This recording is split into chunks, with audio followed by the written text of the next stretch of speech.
জোরে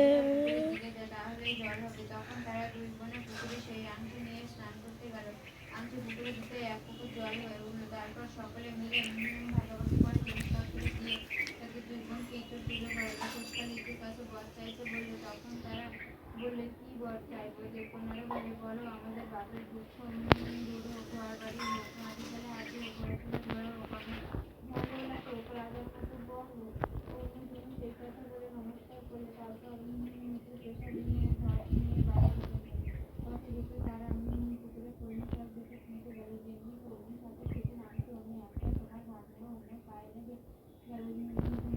বৌমার মাথা থেকে ওঠে। কাপড়ে লুকিয়ে নিয়ে গেল। মেয়েরা বাড়িতে গেলে তাদের মা ছুটে এসে তাদের কোলে নিয়ে চমকে তাদের বাড়িতে দেখতে পেয়ে বললে, আবার এরা এসেছে দেখলে, তাই আমার সোনার ভালোবেসে লগ্নপূর্ণ বললে, অত অহংকার করো না বাবা, আমরা একটু পুজো করছিলাম বলে তাই তোমার খুশি হলো। বামুন তাদের কাছে সোনার মাথাটা দেখে বললে, এটা কি রে, এখানে এনেছিস কেন? হাতে দড়ি দিবি? এই বলে মাথাটা বনে ফেলে দিল। কিন্তু তখনই আবার মাথাটা ভেবে বামুন দেখে অবাক হয়ে গেল।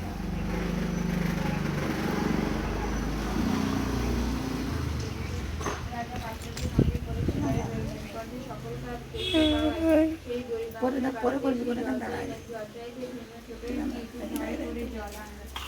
রাজা তাই দেখে রেগে গিয়ে বামুনকে বললেন, এই কি আমাদের সঙ্গে ঠাট্টা করছো? এত বলে রাজা আশ্চর্য হয়ে বামুনকে বললেন, আপনারা এই মেয়েটিকে কি বিয়ে হয়েছে?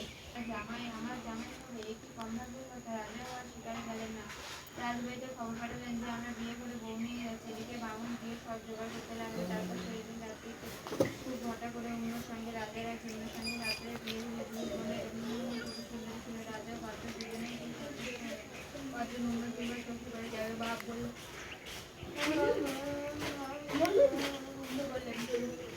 আমার জন্য মাগুর মাছ এবং খাসি বানানো। মাগুর মাছের ঝোল দিয়ে ভাত খেয়ে মাংসের দিয়ে শুনতে হাতে চলে যায়। বলে, বাবা আজ অগ্রহায়ণ মাসে রবিবারে কলা, কাটলি, ফল মূল যা পাবে নিয়ে এসে একটু দুটো করে নিরামিষ খেয়ে ভাত নিয়ে হাঁটতে উঠবে। রাস্তায় জোগাড় করে দিলে। মেয়েরা যে যার খাওয়া দাওয়া করে পালকিতে চলল। তারপর দিদি বিয়ে চললো। অন্য যে পথ দিয়ে যায় সেই পথে চলতে লাগলো। ঘরে আগুন লাগতে লাগলো, চুরির আওয়াজ হতে লাগলো। আর শুনে যেদিকে যায় সেই দিকেই দিয়ে বইতে বাড়িতে লাগলো। মা বউ গরম করে তুলবে বলে সোনার চুড়ি সোনার গরমডালা নিয়ে দাঁড়িয়ে রইল। বউকে তুলতে দাঁড়াতে সোনার চুড়ি লোহা হয়ে গেল, গরমডালা কপালে ঠাকুরকে লোহা হয়ে গেল। সঙ্গে সোনা মেরে ঘরে তুলবে। এদিকে বাচ্চারা মা বউ গরম করবার জন্য চুড়ির গরমডালা নিয়ে এলো। বউ এসে দাঁড়াতেই সব সোনার হয়ে গেল। অমনি সঙ্গে বউকে চুড়ি সোনার হয়ে গেল।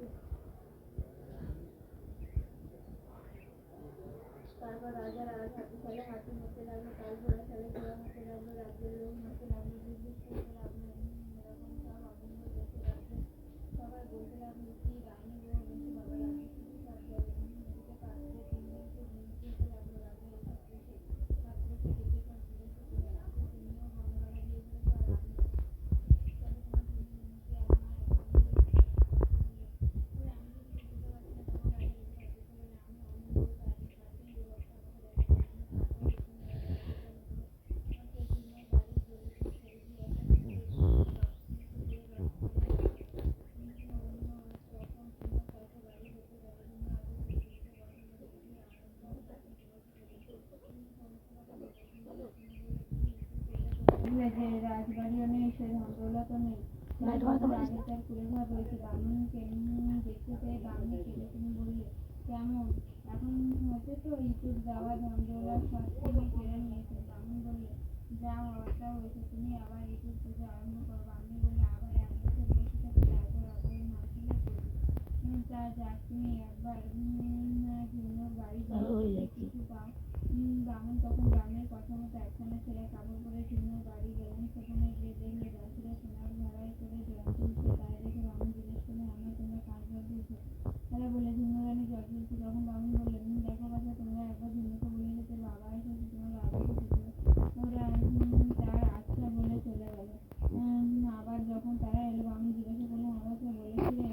তারা বললে, ওই যা ভুলে গেছি, এবার বলো। তারপর দাসীরা ফিরে এলো। বামুন জিজ্ঞেস করলেন, কি গো বলেছিলে? তারা বললে, না গো ভুলে গেছি। বামুন তখন একটা দুবার আংটি পরে কলসির জলের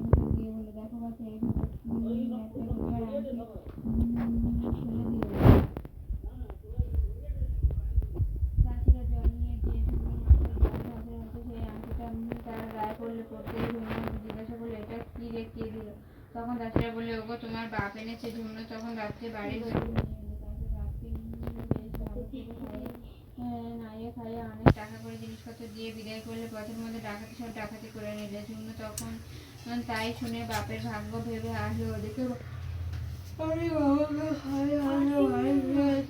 বললেন, কি হলো, কিছু দিলে না? পোড়া কপালিরা বামুন বললেন, গালাগালি দিসনি। ঝুমনো অনেকে দিয়েছিল, পথের মাঝখানে চুরি করে নিলাম। তারপর বামনিকে বললে, যা এবার তুই একবার যা, যদি কিছু নিয়ে আসতে পারিস। বামনি তখন মেয়ের কাছে গেল। সেখানে গিয়ে দাসীদের পাঠালে যে ঝুমনোকে বলো তার মা এসেছে। ঝুমনো খবর পেয়ে মাকে নিয়ে এলো। মাকে এখন বেশ করে নাইয়ে ভালো করে খাইয়ে বলল, তুমি এখন এখানে থাকো, একেবারে ইতু পুজো করে বাড়ি যাবে। তারপর অঘ্রের মাস এলো। মাকে আর দিদিকে বললে, ওই রবিবারে ইতুর পুজো করতে হবে, কিন্তু খেয়েও না যেন। রবিবার দিন ঝুমনো স্নান করে এসে মাকে আর দিদিকে পুজো করবার জন্য ডাকলেন। তারা দুজনকে বললে, তা ওই যা তো ছেলে মেয়েদের পাতে অনেক মাছ ভাত পড়েছিল, নষ্ট হবে দেখে তাই আমরা ফেলেছি। ঝুমনো মাথায় হাত দিয়ে বললে, লোকে একেই বলে অদৃষ্ট, একেই বলে দশা, এমনি করে চারটে রোববার একটা না একটা ভুল করে কেটে গেল। শীতকালে সংক্রান্তির আগের দিন ঝুমনো মা বোনকে আঁচলে বেঁধে রাখলো। তারপর স্নান করিয়ে ইতু পুজো করিয়ে মা বোনকে বললে, আমার যেমন সুখ ধন দৌলত ছিল আবার এরকম হোক, এই বলে নমস্কার করলো।